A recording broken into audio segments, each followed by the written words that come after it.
Mohon Baik. maaf Pak. Assalamualaikum Suara warahmatullahi kabel. wabarakatuh. Waalaikumsalam warahmatullahi Filenya wabarakatuh. terbaca sama yang lain? Baca, Pak. Baik. Hari ini kita akan bicara tentang risiko dan return.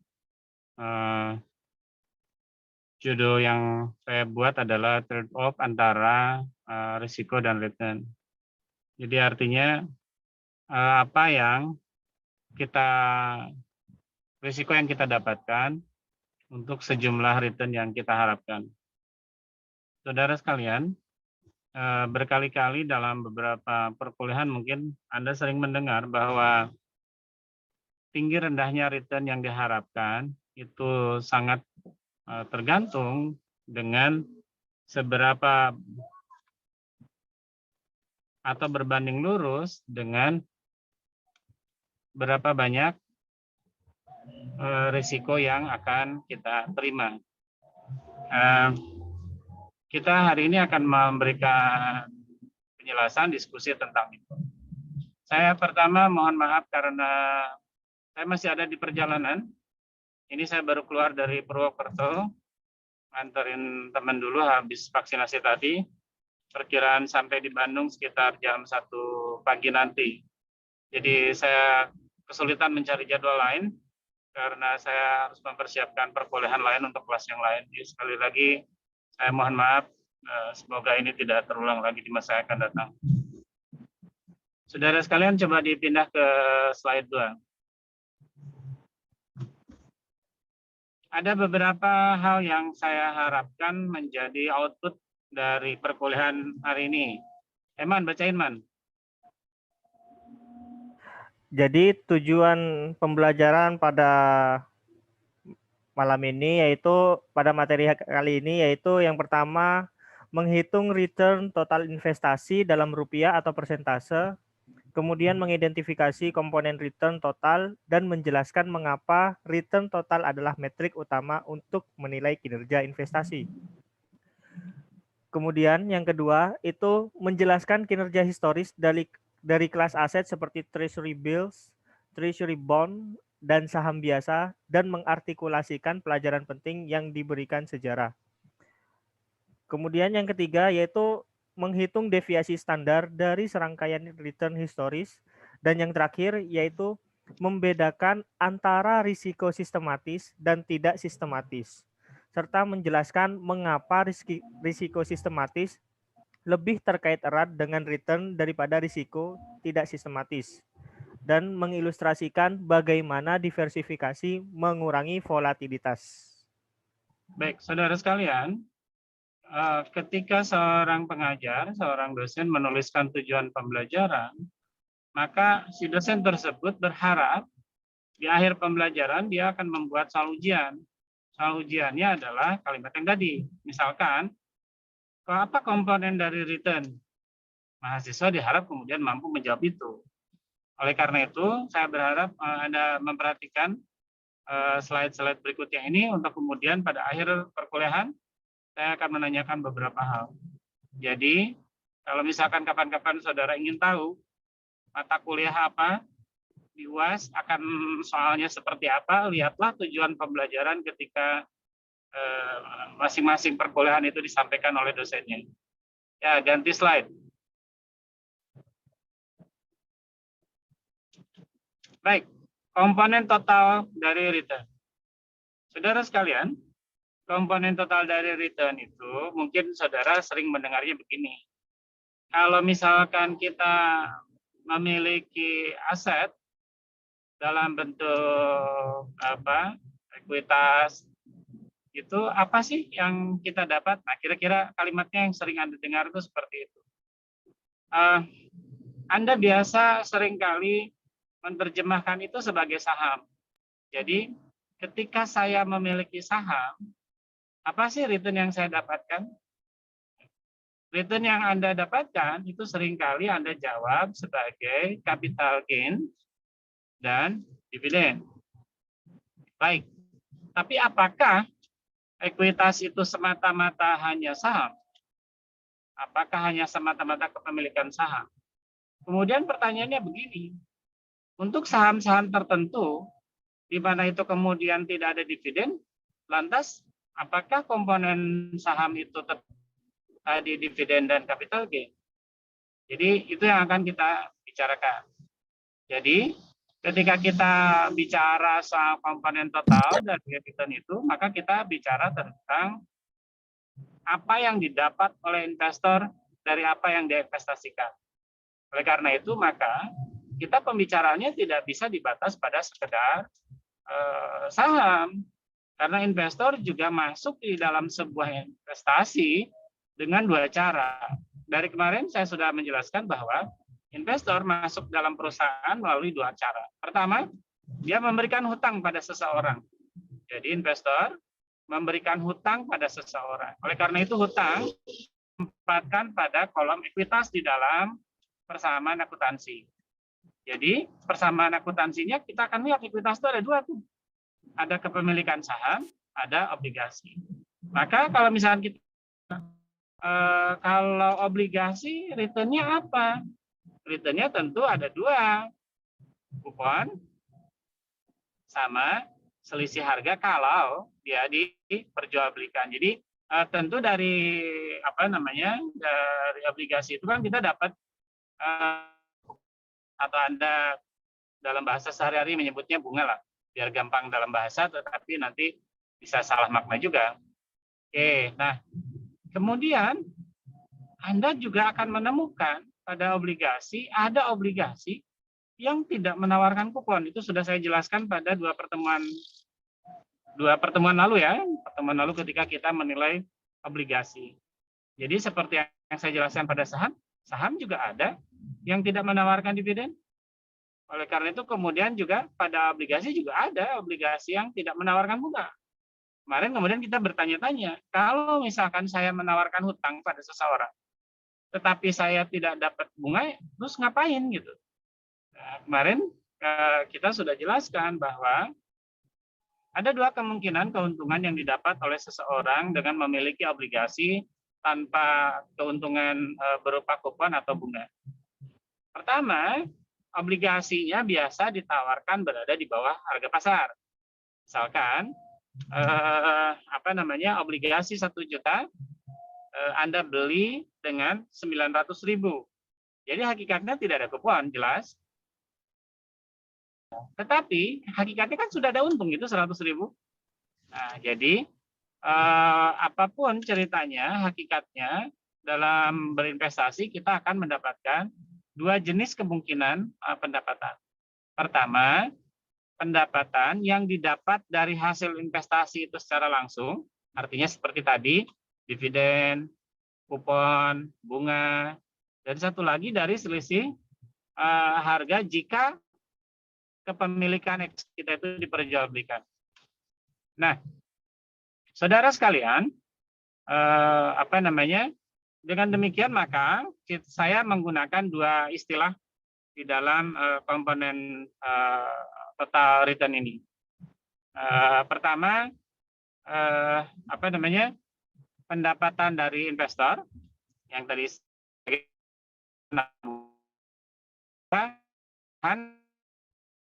apa sih makna perubahan harga aset? Tadi saya katakan, kalau misalkan aset kita itu, aset yang dimaksud itu adalah lembar saham atau lembar obligasi itu diperjualbelikan, tentu kemudian ada harganya kan. Nah, harga itulah yang kemudian akan kita sebagai komponen dari return. Oke, ganti slide. Ya, kalau ada pertanyaan langsung potong ya, karena saya tidak bisa memperhatikan audiens.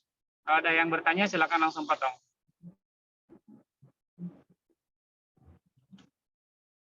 Baik, Man. Saya ini lagi ngebut. Kalau harus sambil bacain, Man.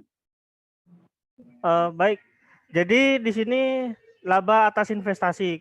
Nah, di sini laba atas investasi itu rumusnya adalah total return sama dengan income ditambah capital gain atau capital loss. Oke, seperti itu. Sampai situ dulu. Saya mau mengatakan bahwa return itu kita akan sering menyebutnya sebagai total return. Pada total return ini ada komponen utama dan ada komponen tambahan. Komponen utamanya apa? Itu income. Jadi komponen utamanya income. Kenapa? Oh sorry, capital gain atau capital loss. Kenapa? Karena hakikatnya income yang dimaksud sebagai dividen atau coupon itu mungkin tidak ada. Jadi mungkin dia tidak akan kita dapatkan. Tetapi untuk kemudahan pemahaman, kita akan menulis laba atas investasi itu dengan sebutan total income yang terdiri dari. Jadi kalau misalkan Anda tanya, total income itu dari mana? Dari komponen. Tadi kita sudah membahas tentang komponen dari aset yang kita miliki atau ekuitas yang kita miliki. Oke, ganti halaman. Jadi untuk mengukur kinerja investasi itu kita bisa menghitungnya dengan menghitung persentase total return-nya. Rumusnya adalah total return dibagi dengan investasi awal. Baik, pertanyaannya sekarang. Kenapa kinerja dari investasi tidak dihitung saja tadi total return-nya langsung? Berapa total return-nya? Nah, ayo ada yang bisa jawab nggak? Kenapa kinerja investasi tidak langsung dihitung berapa total return-nya? Kenapa mesti ada rumus lain? Mungkin karena perlu adanya perkembangan Sorry, Pak saya nggak dari bisa investasi sambil lihat. awal. Siapa namanya dulu? Febri, Pak. Oke, gimana? Mungkin karena kinerja investasi itu dilihat dari perkembangannya dari investasi awal tadi, presentasi kenaikan, apakah mengalami kenaikan dari investasi awal atau malah mengalami penurunan dari investasi awal. Oke, ada pendapat lain?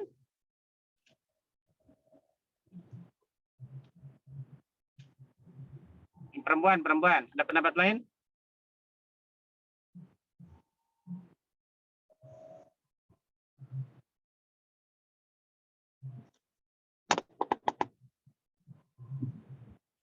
Ada nggak?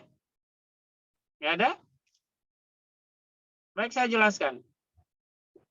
Kalau kita sebut sesuatu itu kinerja itu, artinya kan kemampuan lebih lah kira-kira. Kalau misalkan kita menyebut, wah kita untung nih investasi, berapa untungnya? Ingat nggak waktu kemarin saya katakan? Berapa untungnya? 1 miliar. Berapa modalnya? 50 miliar. Wah, lebih bagus saya dong. Saya berinvestasi, untung 1 miliar, modal 100 juta. Ngerti nggak yang saya maksud barusan?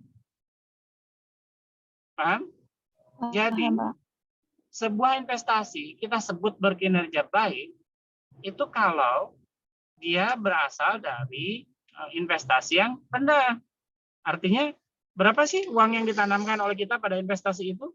Berapa sih keuntungannya? Itulah sebabnya kita butuh sesuatu yang bisa dibandingkan. Kalau sekarang begini, kalau tadi saya dapat return 1 miliar, temannya juga sama, saya dapat return 1 miliar, tetapi sumbernya berbeda. Oleh karena itu kita bisa membuat perbandingan yang lebih mudah. Kenapa? Jadi 1 miliar di seseorang itu bisa maknanya berbeda karena persentasenya berbeda. Persentase adalah perbandingan yang paling adil untuk mengukur kinerja dari investasi. Jadi kalau misalkan Anda kapan-kapan menghitung di dalam laporan keuangan yang Anda baca, di analisis laporan keuangan, tentu Anda akan menghitung berapa laba perusahaan tahun itu. Nah, ketika Anda menghitung laba perusahaan tahun itu, Anda harus hitung berapa perubahan laba tahun itu dibandingkan dengan perubahan arus investasi. Arus investasi itu artinya berapa ekuitas yang tumbuh, berapa obligasi yang tumbuh, dan berapa laba yang tumbuh. Jadi kita bisa mengatakan, logikanya ya kemudian, bahwa perusahaan ini membaik memburuk itu bukan semata-mata berapa pertumbuhan labanya. Pertumbuhan laba, kata saya di pertemuan-pertemuan awal, itu sangat berbahaya kalau dimaknai hanya sekedar berapa pertumbuhannya. Tetapi berapa modalnya untuk itu. Nah, jadi pertumbuhan laba dibagi dengan pertumbuhan dari ekuitas. Artinya, apakah ada perubahan kepemilikan saham? Apakah ada perubahan obligasi yang ditawarkan? Itulah yang akan membuat ukuran keberhasilan atau ketidakberhasilan perusahaan menghasilkan laba itu menjadi lebih mudah untuk kita pahami. Baik, ganti halaman. Baik, saudara sekalian, berikutnya kita akan bicara tentang distribusi return saham historis. Kalau misalkan kita perhatikan return saham itu tentu akan menghasilkan data yang sangat bervariasi. Kalau misalkan kita perhatikan data dimanapun di alam itu memiliki kecenderungan relatif terdistribusi normal. Artinya kita akan sulit memprediksi masa depan. Saya sudah katakan dari kemarin itu untuk menilai masa depan dari saham atau laba yang dihasilkan dari saham atau harga saham itu adalah perkara yang sangat sulit. Kenapa? Karena kita tidak bisa memprediksi begitu banyak variabel yang kemudian muncul. Yang selama ini kita lakukan di dalam riset-riset skripsi, tesis, disertasi, hanyalah model yang merupakan pendekatan saja. Artinya kita berusaha mendekati modelnya. Ini bisa kita lihat misalkan ya, coba kalau saudara lihat model-model skripsi yang mempelajari tentang harga saham, Anda akan lihat errornya itu besar sekali. E-nya itu, residunya itu besar sekali.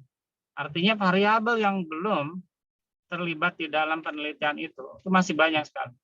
Makin banyak variabel dilibatkan, makin rendah nanti errornya. Artinya sebetulnya kalau misalkan kita lihat distribusi dari saham ini tentu akan sangat fluktuatif. Artinya ya kita akan mendapatkan return yang tinggi, tetapi biasanya risikonya juga tinggi.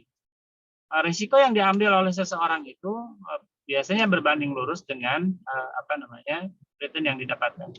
Pertanyaannya kemudian menjadi begini. Apakah dengan mendistribusikan kepemilikan kita atas ekuitas di dalam beberapa portofolio itu akan menurunkan risiko? Ini yang menjadi pertanyaan penting buat kita pahami. Oke, ganti halaman. Baik, kalau misalkan kita perhatikan data, Anda biasa menuliskan ini di bagian bab 4 dari skripsi Anda, itu biasanya ada yang disebut sebagai analisis deskriptif. Anda biasanya menuliskan variabilitas dari return saham.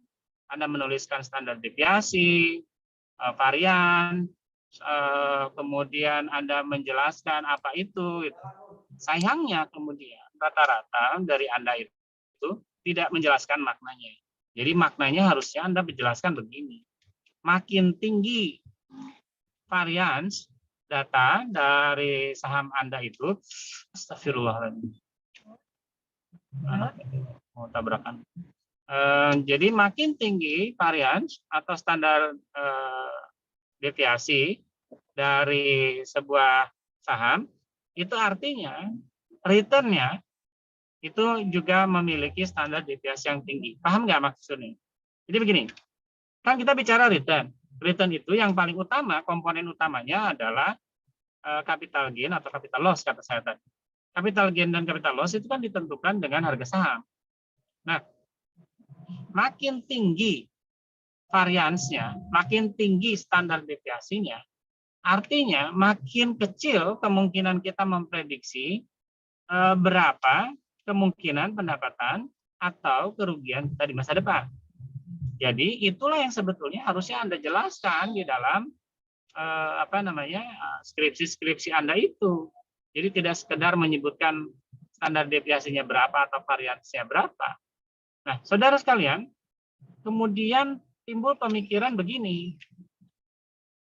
Kenapa standar deviasi itu timbul? Jadi kan pertanyaannya adalah bagaimana standar deviasi tercipta? Ada dua pendekatan yang bisa kita pahami. Saudara sekalian, ada yang bisa kita lakukan dengan cara membagikan kepemilikan kita atas saham dan obligasi untuk menghindari resiko. Artinya begini, saya ingin untung, tetapi saya ingin menekan kemungkinan kerugian. Maka kemudian saya membeli beberapa lembar saham dan beberapa lembar obligasi. Itu berhasil karena yang kita baca adalah laporan keuangan. Artinya apa yang sering kita sebut sebagai analisis fundamental.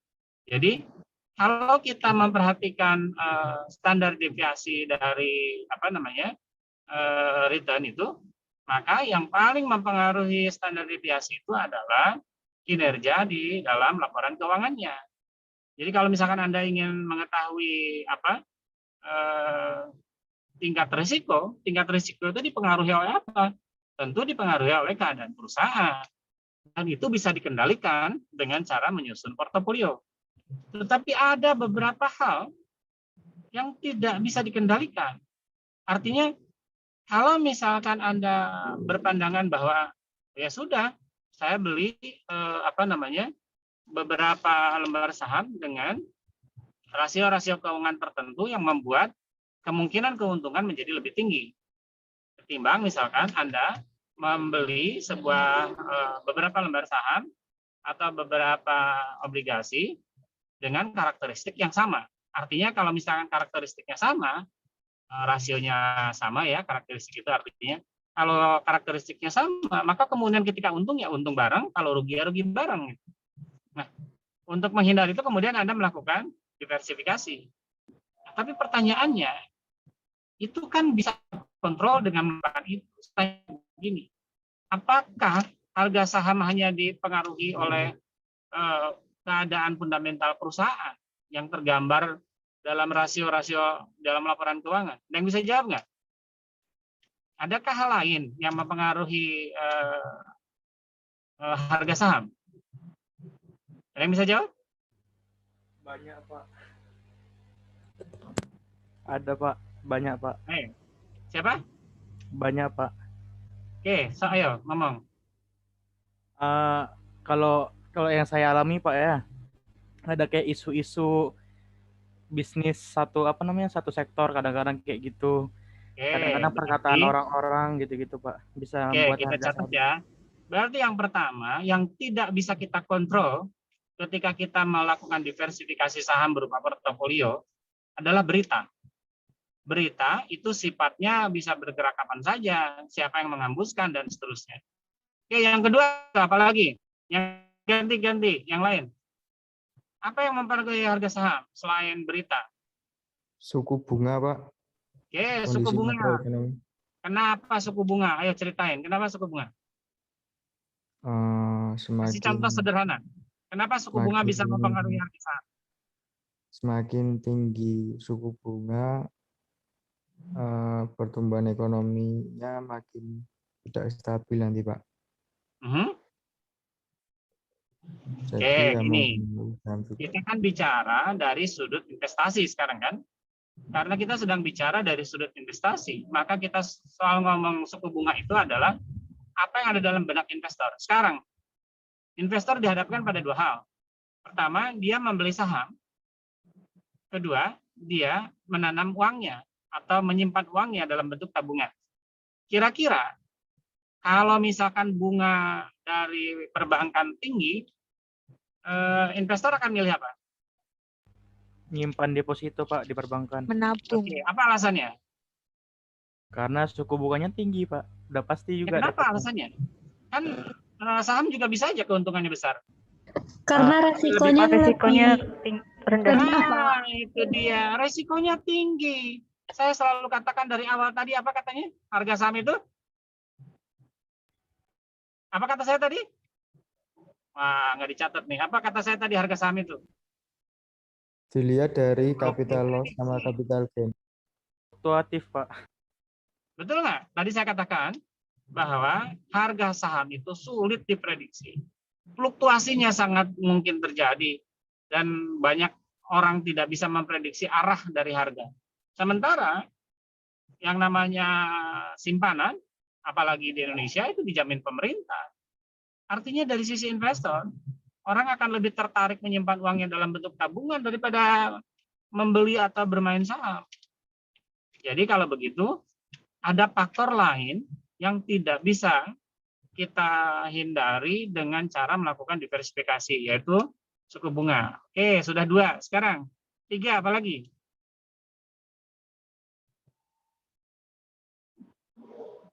Apa yang tidak bisa dikontrol dengan cara diversifikasi?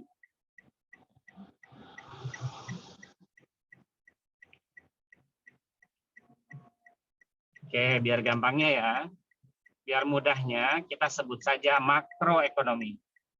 Jadi makroekonomi adalah hal yang tidak bisa dikurangi risikonya walaupun kita sudah melakukan diversifikasi. Artinya, pengaruh makroekonomi akan tetap melekat pada apapun jenis saham yang kita miliki. Misalkan ya, kita punya portofolio yang terdiri dari 10 jenis saham, 10 jenis obligasi. Kemudian, apakah kemudian kita akan terhindar gara-gara 10 tadi itu? Maka kemudian kita akan terhindar dari risiko-risiko perubahan makroekonomi? Tidak bisa. Jadi, apapun akan tetap timbul risiko gara-gara makroekonomi itu. Hampir aja. Oke, ganti halaman, ganti halaman.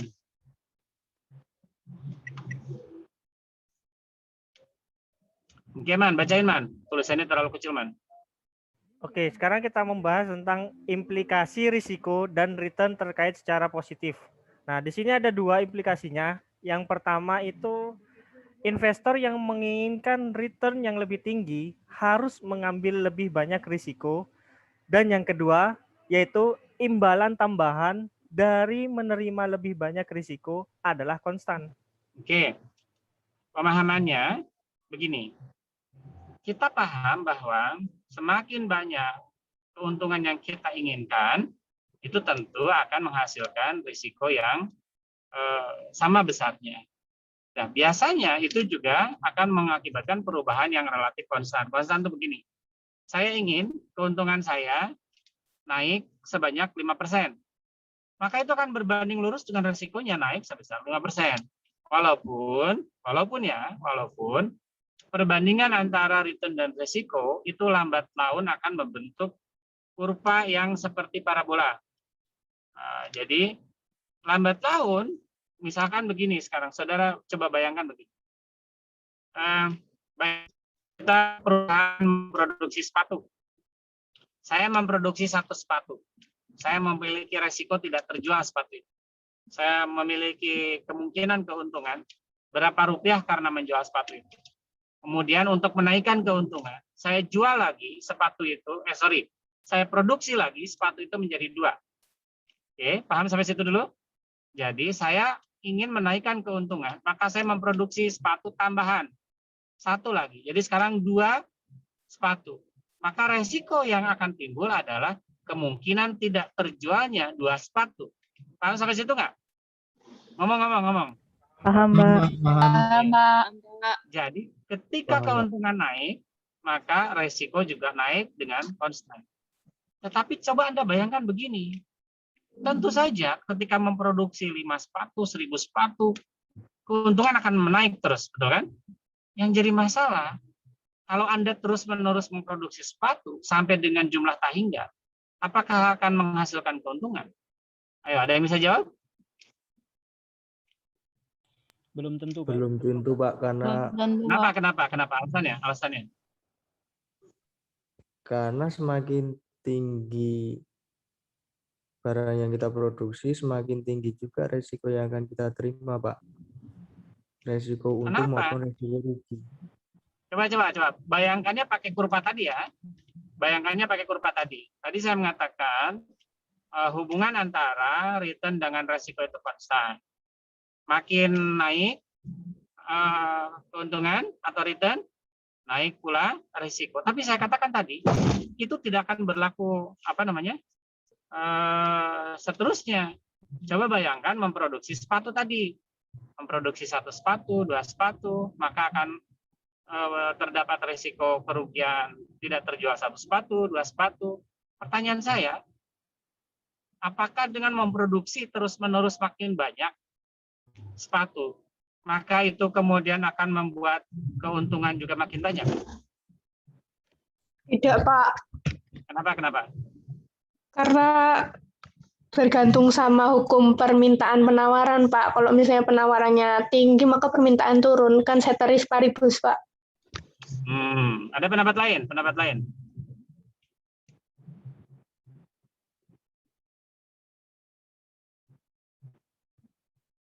Nggak ada? Oke, saya coba jelaskan begini.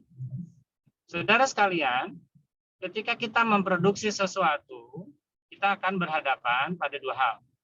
Pertama, tingkat kepuasan orang. Orang akan puas memiliki satu sepatu.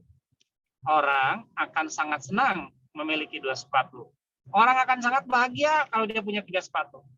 Tapi orang akan mulai kebingungan kalau dia punya 4 sepatu. Pertama, mau ngapain? Kedua, mau nyimpen di mana? Artinya, tingkat kepuasan orang itu lama-lama akan terpenuhi.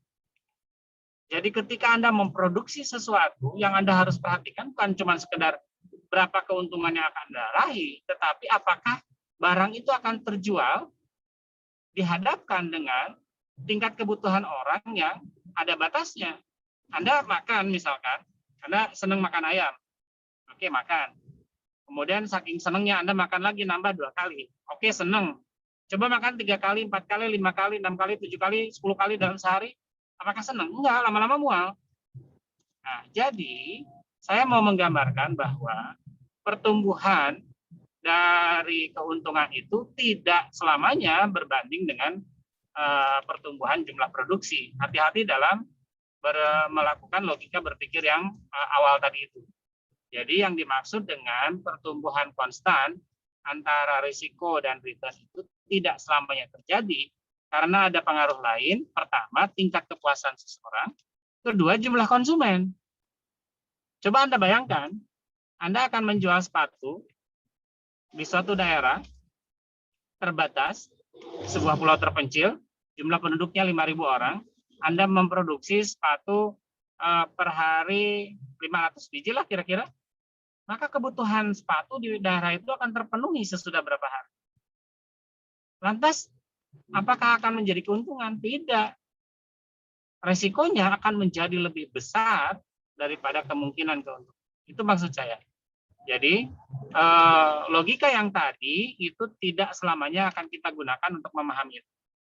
Jadi, kadang-kadang kita akan berhadapan dengan keadaan pertama, tingkat kepuasan konsumen, kedua, keterbatasan jumlah konsumen. Ganti halaman. Bacain.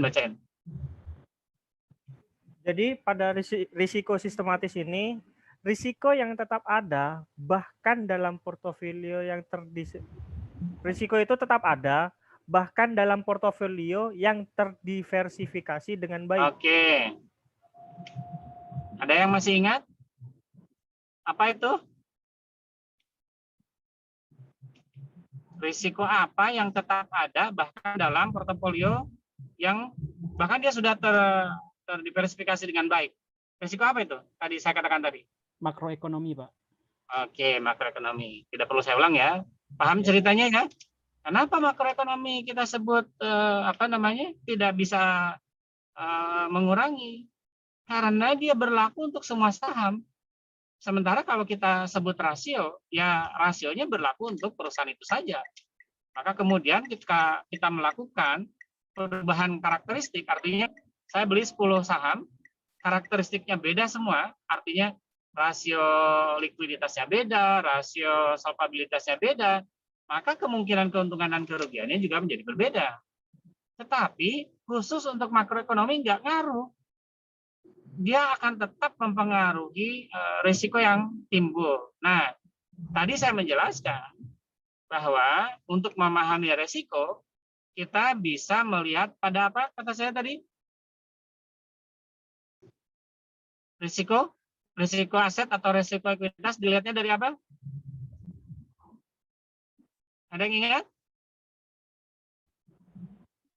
Ayo. Dari return dibagi dengan Bukan. awal, Pak.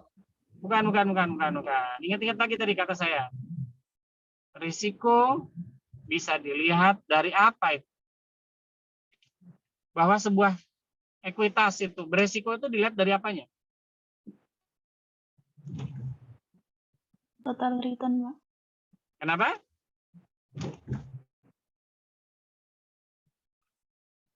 Ayo. Standar deviasi.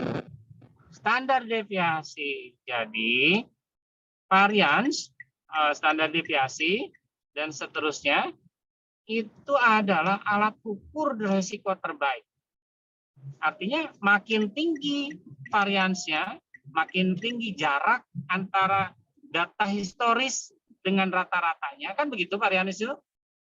Maka ekuitas yang dimaksud makin beresiko untuk dimiliki. Oke ya. Jadi standar deviasi itu akan tetap tidak bisa dikurangi resikonya walaupun sudah didiversifikasi ketika berhadapan dengan makroekonomi. Halaman berikutnya.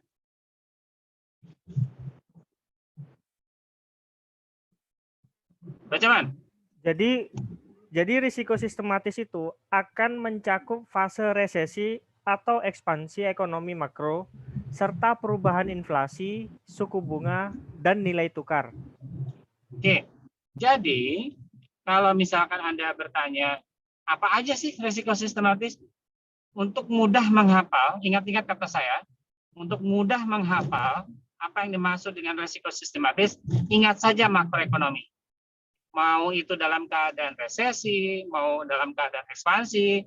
Resesi itu artinya negara dalam keadaan kacau ya, atau negara dalam keadaan tumbuh berkembang, atau Anda sebut sebagai ekspansi. Makroekonomi tetap tidak bisa dihindari walaupun sudah melakukan diversifikasi.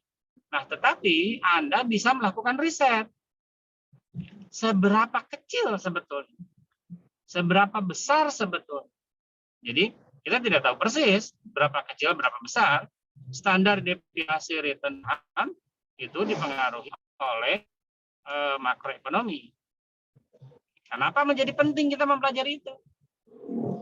Menjadi penting karena kita akan mengukur kalau kita akan mengeleksi dalam bentuk portofolio, mana yang terbaik.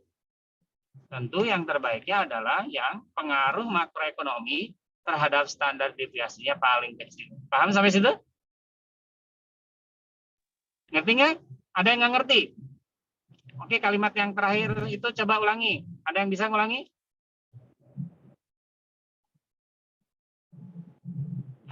Kalimat terakhir.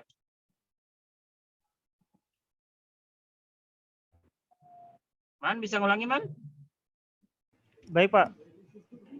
Saya ulangi dari awal ya, Pak. Jadi risiko sistematis itu akan mencakup fase resesi atau ekspansi ekonomi makro, serta perubahan inflasi, suku bunga, dan nilai tukar. Nah, saya katakan tadi, jadi kalau misalkan Anda sebagai investor, maka Anda bisa melihat dari berapa besar pengaruh atau berapa kecil pengaruh dari makroekonomi terhadap standar deviasi. Nah, kalau misalkan dia pengaruhnya kecil, jadi makroekonomi itu berpengaruh kecil terhadap return saham, standar deviasinya yang kita bicarakan dalam portofolio itu, maka komposisi itulah yang kita ambil. Paham logikanya ya? Kan dari tadi kita mengatakan bahwa ada satu resiko yang kita sebut sebagai resiko sistematis. Resiko yang akan tetap ada walaupun kita melakukan diversifikasi portofolio. Lantas kita sebagai investor atau Anda sebagai konsultan dari orang yang akan berinvestasi, apa yang akan Anda sarankan?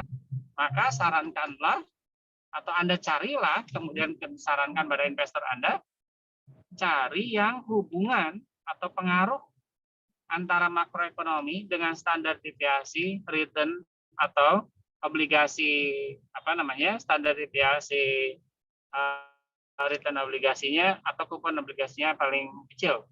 Jadi kalau misalkan Anda mau ngasih saran, saya harus beli saham yang mana? Nah, carilah yang misalkan ada Anda sudah memutuskan nih portofolionya ini. Oh, ternyata kelebihan Saya akan buang salah satu, salah dua, dan seterusnya. Mana yang akan saya buang? Yang Anda buang adalah yang dia dipengaruhi oleh makroekonomi secara besar. Artinya dia itu agak sulit dikalikan untungan. Baik, berikutnya. Pak, mohon maaf, Pak. Mau tanya, Pak. Itu cara mengetahui biar tahu kalau tidak berpengaruh dengan makroekonominya bagaimana, Pak? Tadi, Ini, Pak. Anda sudah belajar regresi? Halo? Sudah belajar analisis regresi belum? Regresi linear berganda. Sudah, Pak. Sudah, Pak. Oke. Sudah, Di Pak. dalam analisis regresi linear berganda, Anda kan mempelajari hubungan antar variabel kan? Misalkan variabel makroekonominya Anda masukkan 5. Kemudian Anda ingin tahu standar deviasinya. Bandingkan dengan standar deviasi. Misalkan makroekonominya Anda punya data bulanan, maka temukanlah standar deviasi dari saham itu secara bulanan pula. Kemudian Anda dapat angkanya, regresikan, sudah selesai. Makin besar pengaruhnya, kecil errornya, residunya. Jadi kalau E-nya makin kecil, itu artinya dia itu buruk untuk dimiliki. Jadi saham yang kita bicarakan tadi buruk untuk dimiliki ketika E-nya itu kecil. Artinya beta pada masing-masing saham atau R kuadrat, Anda bisa nyebutnya lebih sering R kuadrat ya. R kuadrat atau beta atau estimate kalau Anda menggunakan Amos atau apa lagi ya, tergantung Anda ngomongnya pakai apa. Kalau di SPSS itu R kuadrat, apalagi yang sering Anda pakai ya, kira-kira lah artinya pengaruh. Jadi makin besar pengaruhnya, maka dia makin jelek untuk dimiliki. Ini kita bicara soal hubungannya dengan portofolio ya, bukan pilih salah satu saham, bukan. Tapi ketika Anda dihadapkan dalam sebuah portofolio, kemudian portofolionya sudah tersedia, tetapi Anda bisa atau diizinkan untuk membuang salah satu, salah dua, salah tiga dari saham atau obligasi, maka pilihlah yang dipengaruhi oleh makroekonomi. Pilihlah itu artinya buang ya, buang yang dia dipengaruhi besar oleh makroekonomi. Oke, berikutnya ada pertanyaan lagi? Nggak ada, ganti slide apa udah habis?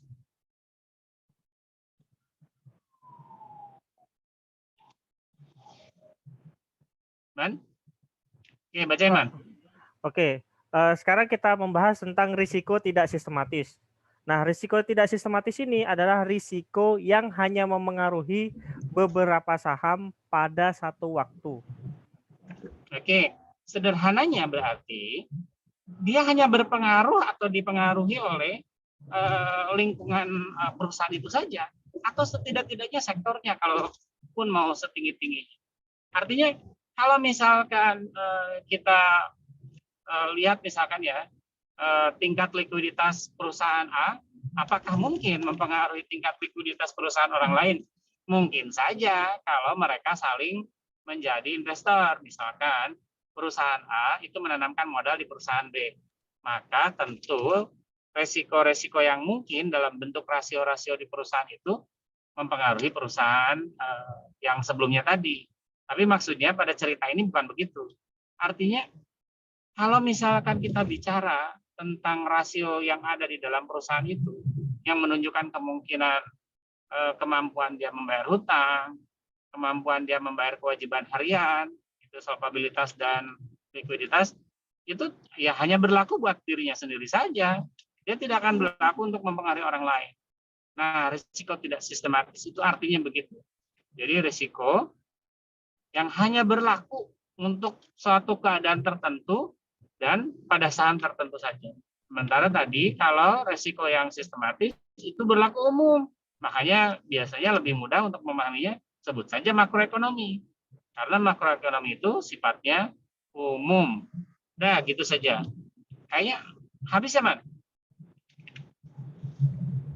Masih ada satu lagi, Pak, terakhir, Pak. Oke, buka. Baca. Oke, jadi pada portofolio jadi pada risiko tidak sistematis ini, portofolio yang terdiversifikasi mengandung sangat sedikit risiko tidak sistematis. Sehingga ukuran seperti standar deviasi return portofolio memberikan ukuran yang baik dari risiko sistematis portofolio. Oke, jadi saudara sekalian, kalau kita perhatikan, maka ketika Anda melihat sebuah portofolio itu baik atau tidak, maka yang kita pelajari adalah standar deviasinya. Itu catatan pertama dari perkuliahan hari ini. Kedua, bahwa risiko-risiko yang timbul itu ada dua. Ada risiko sistematis, ada risiko tidak sistematis. Saya ingin diulang. Man, kamu sebut satu teman secara acak. Siapa, Man?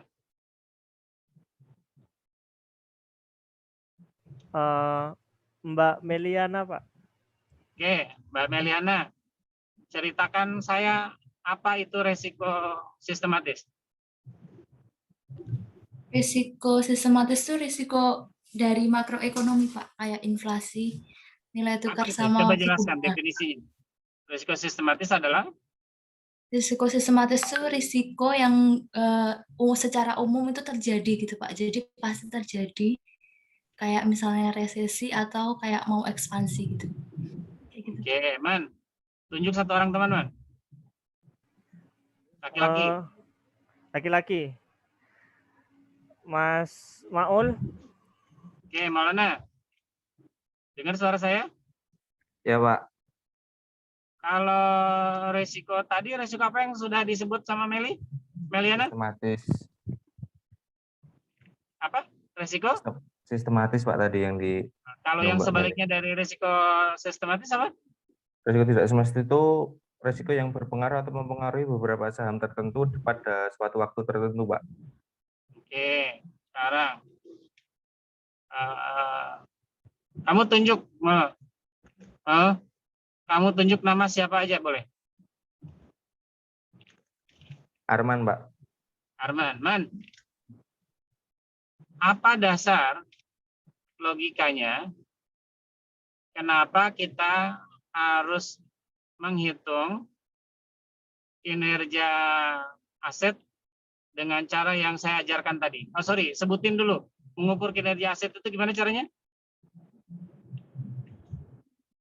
Man? Iya, Pak. Mengukur kinerja Gimana cara aset. mengukur kinerja aset? Mengukur kinerja aset itu ada dua, Pak. Yaitu dengan menghitung total return-nya sama menghitung persentase total return-nya, Pak. Kenapa kita harus melakukan itu? Logikanya coba ceritakan.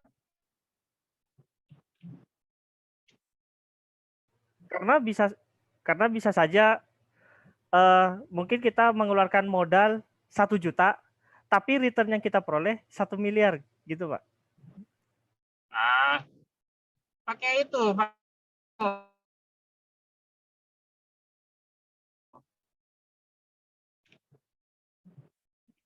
Logika umumnya, jika kita hanya melihat kinerja aset semata-mata, maka hal itu tidak berlaku adil.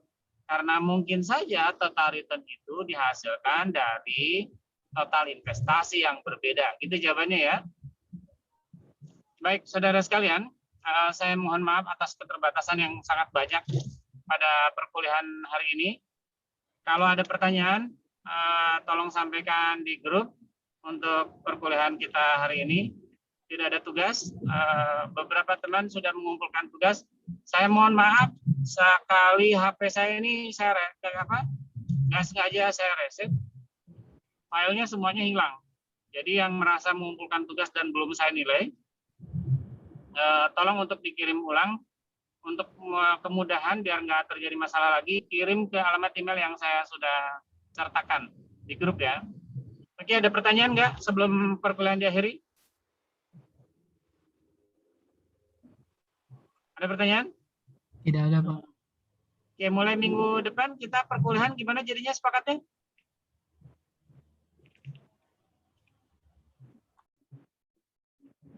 Udah ada kesepakatan belum?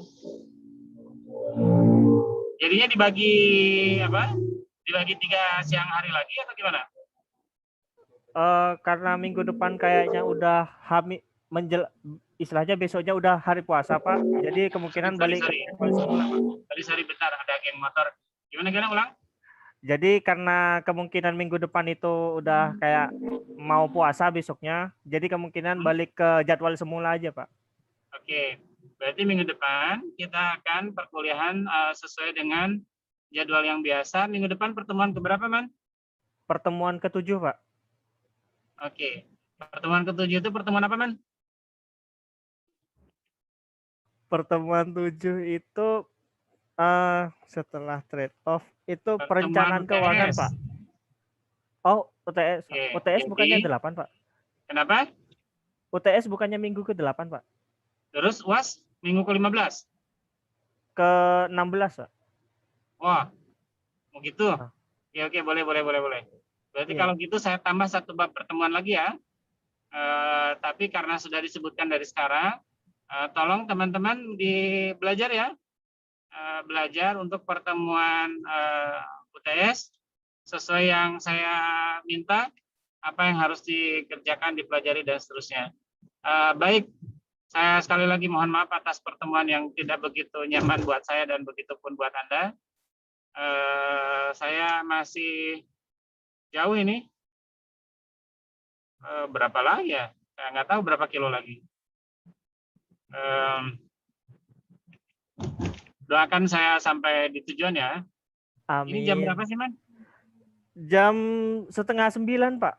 8:30. Perkiraan saya nyampe di rumah jam 1.20-an lah. Jadi Pas setengah jam Pak. ya sekitar begitu. Ini nggak kelihatan ya mukanya. Nih, jadi saya ngajar, bayangin sambil baca PPT, sambil ngebut, karena pengen cepat nyampe ke rumah. Doain cepat nyampe ke rumah ya. Amin. Semoga lekas. Kalau nggak ada pertanyaan, terima kasih atas pertemuan hari ini. Mohon maaf atas segala keterbatasan. Semoga apa yang kita lakukan menjadi amal ibadah bagi kita semua. Semoga Amin. ilmu yang kita pelajari hari ini memberikan keberkahan bagi kita hari ini dan hari-hari yang akan datang. Terima kasih. Amin. Assalamualaikum warahmatullahi wabarakatuh. Waalaikumsalam warahmatullahi wabarakatuh. Waalaikumsalam warahmatullahi Terima kasih, wabarakatuh. Pak. Pak. Semoga selamat sampai tujuan Pak. Hati-hati di jalan, Jaga Pak. kesehatan ya. Hati-hati di jalan, Pak. Siapa? Pak, Nah, fokus, saya Pak. susah Fokus. mungkin ininya nih. Lagi banyak truk. Monggo Pak. Saya lihat ya. Baik, Pak. Hati-hati, Pak. Monggo Pak. Dadah. Kita 14 pertemuan apa?